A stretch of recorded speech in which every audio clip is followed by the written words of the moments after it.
We are at the Martial Arts History Museum in Glendale. We've been to this museum once in Burbank. Hello Blogineers, we are in Burbank and today we're checking out the Martial Arts History Museum. And this is their new location, which is bigger. At the entrance, we're greeted by a terracotta warrior. And the first section is China.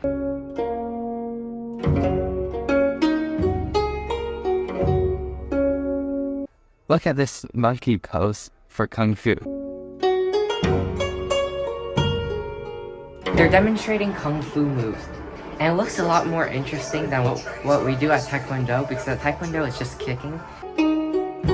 One cool thing is that there's videos that show displays of them actually doing the martial arts. Kung Fu and Chinese opera.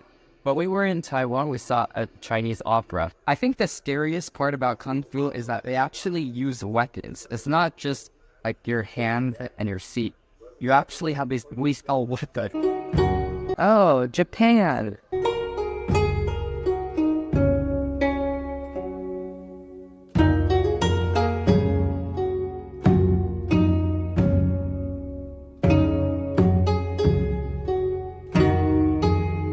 So the martial arts in Japan comes from three main things. First is samurai, and they probably look coolest. If a commoner offended a samurai, the samurai could just cut their head off, and that was legal. But they do have an ethics code. If the samurai is defeated, then instead of living his life in shame, he's supposed to commit suicide. Because death is better than having no honor. Second is sumo wrestlers. If we ever go to Japan, I think I want to see this. The aim of the game is that the wrestler has to try to force the other wrestler out of the circular ring. And third is ninjas, which are the cooler version of criminals, I guess. Ninjas are like spies, or it also says it's one of the first organized assassins for hire guilds. And some people say ninja are disgraced samurai who failed to commit suicide when their honor was lost. The next section is Korea. Taekwondo is what I'm most familiar with when it comes to martial arts, as I did that for many years, and it's showing Taekwondo in the Olympics. Taekwondo is the most popular style of martial arts in America, and that's really not a surprise, because I see one at every corner, and I think that it's probably one of the easiest to get into if you're just a beginner. All you really have to do is kick.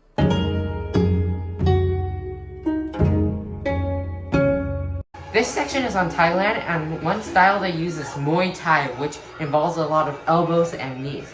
And by using these to hit so often, it strengthens the bones. I didn't know the Philippines has martial arts.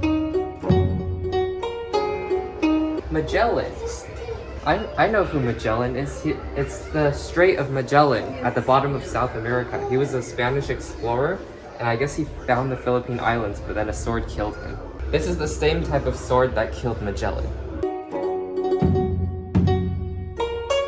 The Hawaiian martial art is very similar to the hula dance movement.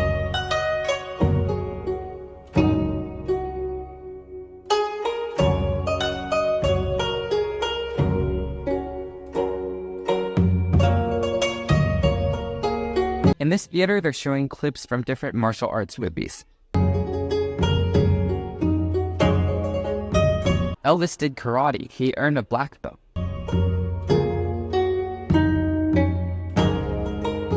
This is the Martial Arts Museum's newest section, the Hall of Fame. And after this, they are working on a whole bunch of other sections of different countries around the world. This is what the Emperor of China used, so he would put this around his enemy's neck, and then the internal blades would basically cut it off. Around the whole museum, they have costumes from different movies. This is from Karate Kid.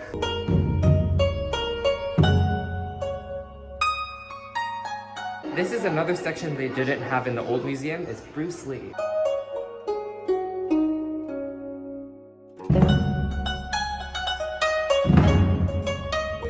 I'm here with Mr. Michael, the founder of the museum, and I just have a few questions after we've walked through the whole thing. Which country has like your favorite martial arts? Well, I do Kung Fu. I know Kung Fu.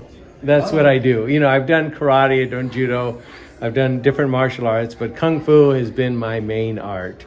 Matter of fact, those weapons on the wall are mine. What's your favorite martial arts movie? Shaolin martial arts. It is by the Shaw Brothers, starring Alexander Fushang. That is my favorite martial arts movie of all time. My favorite American movie, I think Kill Bill is one of my favorite ones. Yeah, I enjoy that one a lot. What got you into martial arts? My dad got me to take judo when I was around 7 or 8. And he said, you need to take this for 1 year. I thought it was going to be fun. So all I remember is seeing the sky, because they kept throwing us and flipping us and flipping us. And I hated it after day 1. But my dad made me go for 1 year. I couldn't stand it. 1 year hit and I quit. I was done. But at that same time, the school bully jumped me. He jumped on my back. I grabbed him and did a judo flip, and that was it. He was on the ground. The whole school saw it. I was never picked on the rest of my life, and I said, that's it. I'm going to take martial arts. I was wondering what your favorite item in there is. So design has been part of my life. Everything in here I designed. I'm very proud of what I've done in here. I made it Disney-ish style. I made the type size big enough. I made the pictures. I wrote all the books. I designed all the wares that you see. You know, this place was nothing. This place was just an open square. So I'm very proud that we were able to construct this place in about a little over 4 months. I think the coolest parts are the entry and the theater. And also how it's like a walk-through museum. But back to your question on what's my favorite piece. It's probably the most asked question I have every time. And the favorite piece is the journey. The journey of 25 years of making this place. Because in 25 years, I have met some amazing, great people I would have never met if I didn't do the museum. I met the biggest icons of the martial arts, you know, from Arkwai Wong to Cam Yuen to Fumio Demora to many, many people, Jun Ri, to many people. I got to meet them personally and talk with them and have them donate, know me enough to donate their outfits. We have uniforms from all these pioneers that they all donated. And I'm honored to serve them as a museum president. But that is my favorite part of the whole thing, the journey. And that is the Martial Arts History Museum in Glendale. I like how much more they added to this museum. But my favorite section was the section that they showed all the tools, like the bow staff, the nunchucks, and the ninja stars. That was very cool. I like how this is a place where you can learn about martial arts from all over the world and how they're shown in movies, but also in real life. And as Mr. Michael was saying, they're planning on adding a lot more exhibits and interactive pieces. And it's nice that they have this new location in Glendale because there's a lot more room for them to be creative and show what they want to show. They also have screenings 3 times a month, and this museum attracts martial artists from all over the world. See you in the next video. Bye.